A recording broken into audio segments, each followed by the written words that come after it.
27th of September, and I'm heading down to Mr. Cree's Intergalactic Sound Emporium, where he is mixing the first 3 tracks. Is that the famous Mr. Cree from Mr. Cree's famous Sound Emporium? The Intergalactic Sound Emporium. And secondly, how did you get my number?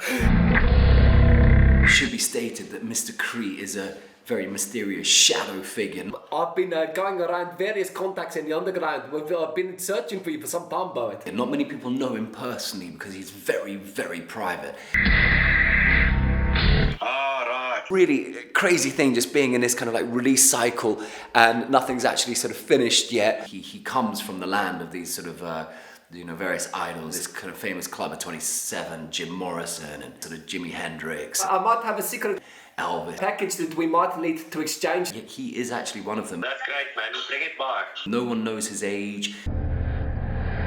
No one knows where he comes from. His identity's uncertain. Some people say that he comes from South Africa. It is unknown.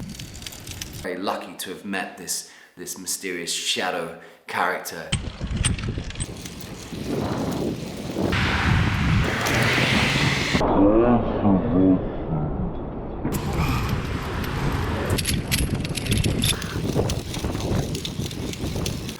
So we're about to enter this mysterious place.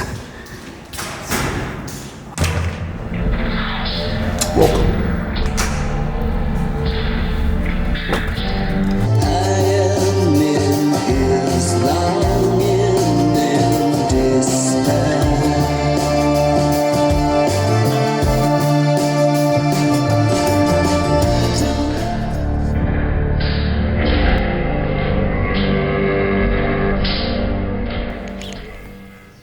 So another great session, very lucky for this wonderful time with Mr. Cree, 3 of the tracks, like nearly there.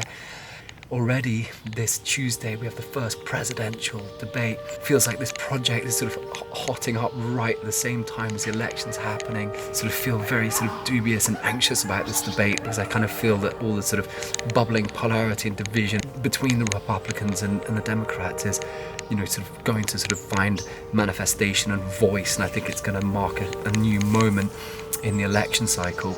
With all this polarization and hate speech, there is so little capacity for any exploration of the actual ideas because the disdain becomes the main thing. It's just awfully good that someone with the temperament of Donald Trump is not in charge of the law in our country.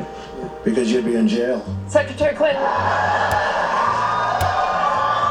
This is what troubles me. We start to accept this polarization as something that's normal to us rather than finding ways to actually come closer to one another and to be accepting of difference rather than that all difference is just wrong. It's a very surreal thing to be working on this project, and also in my mind to be going back into the States back in 2016 where so much of this sort of conflict and polarity really sort of started breaking out on a new level, and I sort of have a lot of sort of worry and fear for US society at the moment.